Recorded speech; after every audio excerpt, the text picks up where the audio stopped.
नमस्कार, आप देख रहे हैं जीएमके टाइम्स न्यूज और मैं हूं आपके साथ आपका रोहित।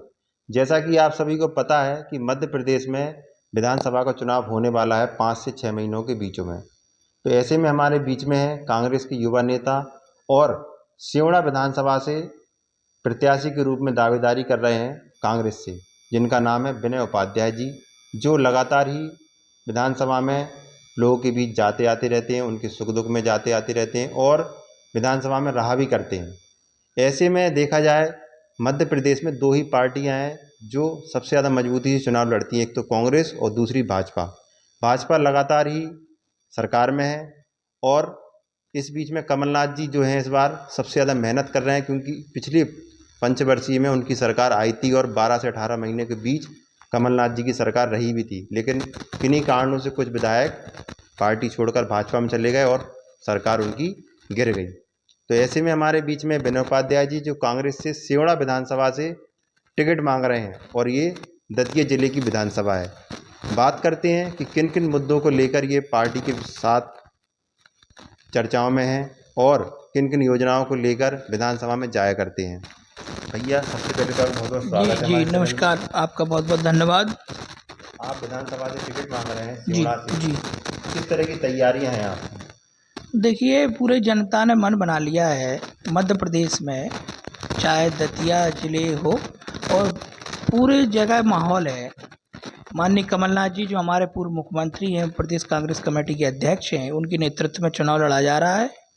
और पिछली बार 2018 में हमारी कांग्रेस की सरकार आई भी थी, लेकिन धनबल के बल पर और सत्ता के बल पर हमारी सरकार को गिरा दिया गया था। लेकिन पूरी जनता ने मन बना लिया, किसानों ने मन बना लिया है, नौजवानों ने मन बना लिया है कि इस बार कांग्रेस की सरकार आएगी मध्य प्रदेश में पूर्ण बहुमत के साथ 140 से 150 सीटों के बीच। और निश्चित रूप से जो गरीबों का, किसानों के लिए हो चाहे नौजवानों के लिए हो, किसानों का बिल हाफ होगा, बिजली का बिल, और उनको जो है वो मिलेगी। किसानों के लिए बहुत सारी योजनाएं माननीय कमलनाथ जी ने बनाई हैं और निश्चित रूप से कांग्रेस की सरकार आने की पूरी प्रबल संभावनाएं हैं। अभी जैसे देखा जाए प्रेजेंट में भाजपा की सरकार है, क्या क्या ऐसे काम है जो आपके विधानसभा में हुए हैं पूरे? भाजपा की सरकार ने मेरी विधानसभा में कोई भी कार्य नहीं किए, जबकि हमारे दो पुल टूटे पड़े हुए हैं। एक सेवड़ा का सनकुआ धाम का पुल है जो पूरी क्षेत्र की जीवन रेखा है, वो 2 वर्ष हो गए टूटे हुए। माननीय हमारे जो वर्तमान विधायक हैं कांग्रेस पार्टी के आदरणीय घनश्याम सिंह जी, उनने विधानसभा में प्रश्न लगाया, लेकिन विपक्ष के विधायक होने के नाते सत्तारूढ़ भाजपा दल ने उस पर कोई कार्रवाई नहीं की। एक पूरे बुंदेलखंड में वैष्णो देवी के नाम से विख्यात माता रतनगढ़ माता मंदिर का पुल है, जो आपने भी सुना होगा कि 2 वर्ष पहले टूट गया था बाढ़ आने पर, वह भी धराशायी पूरा रखा हुआ है, पूरा आवागमन ध्वस्त है। और उस पर भी जो है विधानसभा में 2 पुलों के मामले को लेकर हमारे वर्तमान विधायक जी ने प्रश्न लगाया और उन्होंने कार्रवाई की मांग की, लेकिन आज तक उस पर एक चींटी भी तक का भी काम नहीं हुआ। तो ये जो है दोहरी मानसिकता भारतीय जनता पार्टी की दिखाई दे रही है। और ये आप समझ लीजिए कि वहाँ पे उद्योग के रूप में केवल कृषक, वहाँ पे कृषि का एक प्रधान क्षेत्र है। तो नौजवान जो है तमाम जगह जाते हैं, बेरोजगारी है, तो वहाँ पे पर्यटन उद्योग की आवश्यकता है और पर्यटन के रूप में कोई भी सरकार ने काम नहीं किया। और मैं चाहता हूँ कि वहाँ पर्यटन उद्योग के रूप में विकास का कार्य किया जाए। आप एक युवा हैं और युवा होने के नाते आप जा रहे हैं, क्या क्या समस्या है युवाओं की? युवाओं की सबसे पहली समस्या है बेरोजगारी, और जो पढ़े लिखे युवा हैं बेरोजगार घूम रहे हैं, या तो उन्हें बड़े बड़े महानगरों में जाना पड़ता है। कृषि उद्योग के रूप में विकसित नहीं हो सकी आज भी इस देश में। कहा तो ये जाता है कि कृषि को लाभ का धंधा बनाया जाएगा, लेकिन कृषि आज तक उद्योग के रूप में, कभी दैवीय आपदाएं आ जाती हैं, कभी प्राकृतिक आपदाएं आ जाती हैं, कभी कोई आपदा आ जाती है, कभी ओलावृष्टि होती, कभी अतिवृष्टि होती है, तो कृषि से लाभ का मुनाफा नहीं कमाया जा सकता है, तो नौजवान बेरोजगारी के रूप में भटक रहे हैं। ये प्रमुख समस्या है। इतने सालों से भाजपा की सरकार मध्य प्रदेश में है जी, कितना काम हुआ? भाजपा की सरकार ने 18 वर्ष हो गए, कोई काम नहीं किया, केवल झूठी घोषणाएं, झूठे वादे। ये मामा शिवराज है, ये कंस मामा शिवराज है, इसने वादे, झूठी घोषणाएं, हर पल हर दिन हर बार झूठ बोला जाता है। ये कोई विकास कार्य धरातल पे आज तक नहीं हुआ।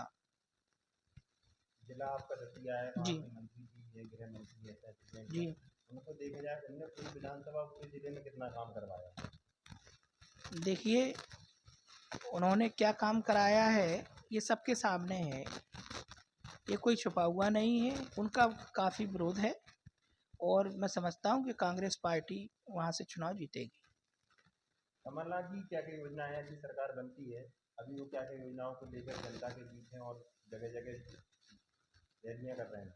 कमलनाथ जी का पहला प्रमुख बिंदु है, 5 बिंदु हैं। एक तो किसानों का कर्जा माफ, बिजली का बिल हाफ, नौजवानों को रोजगार और सिंचाई के साधन, महिलाओं को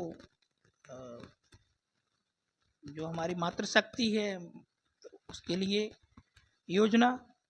इन योजनाओं को प्रमुख रूप से लागू किया जाएगा और बहुत सारी योजनाएं हैं जिन पर काम किया जाएगा। अभी आप अपने क्षेत्र में हैं जी आपके पिताजी की बहुत अच्छी उनकी जी, तो ये सबको लेकर आप टिकट मांग रहे हैं तो कितनी क्या उम्मीद है आपको पार्टी से कि आपको इस बार विधानसभा का प्रत्याशी बनाया जाएगा? देखिए ये पार्टी हाईकमान तय करता है। मेरे पिताजी जन्मजात कांग्रेसी हैं, विभिन्न पदों पर रहे, रेलवे बोर्ड में मेंबर रहे, प्रदेश सचिव रहे, हमेशा जन सरोकार से जुड़े हुए रहे, जनता के बीच में काम करते रहे। मैं भी काम कर रहा हूँ, चाहे खेल के क्षेत्र में हो, सहकारिता के क्षेत्र में हो, राजनीतिक रूप से पार्टी की गतिविधियों में हो, सामाजिक रूप से हो, जन आंदोलन के मुद्दे पर हो। पार्टी का जो भी दायित्व होगा वो मैं निर्वहन करूँगा। पार्टी जो भी निर्णय देगी मैं उसका सम्मान करूँगा। ये निर्णय तो हाईकमान को तय करना है कि प्रत्याशी किसको बनाना है। मैं तो एक पार्टी के कार्यकर्ता के नाते मांग करता हूँ कि मुझे टिकट मिलना चाहिए। पार्टी जो तय करेगी मैं उसका सर्वधार हूँ कि उसका निर्णय का स्वीकार करूँगा। अभी जैसे आप जनता के बीच जा रहे हैं, जनता अभी वो आपको समस्याएं बता रही है, किस तरीके से उनकी समस्याओं का समाधान होगा? देखिए क्षेत्र में सबसे प्रमुख मुद्दा है, किसानों के मुद्दे हैं, सिंचाई का है। दूसरा मुद्दा है नौजवानों का बेरोजगारी का। अब नौजवानों का बेरोजगारी का मुद्दा हल ऐसे हो सकता है कि वहाँ पर्यटन उद्योग के रूप में विकसित हो। आपने सुना होगा सनकुगा धाम है, हमारा स्यौड़ा नगरी में सनकुगा धाम है। सनक, सनंदन, सनातन, सनत कुमार, ब्रह्मा जी के 4 मानस पुत्र थे, उनकी तपस्थली तपोभूमि है और समस्त तीर्थों का मानस कहा जाता है। उसको पर्यटन कॉरिडोर के रूप में विकसित कर पर्यटन उद्योग लगा करके नौजवानों को काफ़ी रोजगारित किया जा सकता है। ये एक विजन है, उस पर अगर काम हो तो बहुत सारी समस्याओं का हल हो सकता है। केंद्र में ही भाजपा की सरकार है, मध्य प्रदेश में ही भाजपा की सरकार है, ऐसे में कांग्रेस की सरकार कैसे बन पाएगी? चारों तरफ वही ये तो अब आपके सामने दिख रहा होगा, चाहे प्रदेश में हो 2023 में मध्य प्रदेश में 5 राज्यों में विधानसभा के चुनाव हैं, चाहे केंद्र में 2024 में चुनाव है, आम चुनाव लोकसभा के, इसमें भारतीय जनता पार्टी की विदाई होने वाली है और देश में एक गठबंधन बन गया है इंडिया। अब वो सत्ता पे काबिज होगा और 5 राज्यों में चुनाव में कांग्रेस की सरकार बनेगी। कर्नाटक में आपने देख लिया, हिमाचल में आपने देख लिया। निश्चित रूप से अब बदलाव की स्थिति आने वाली है और हमारे मध्य प्रदेश में माननीय कमलनाथ जी के नेतृत्व में कांग्रेस की सरकार अब बनने वाली है।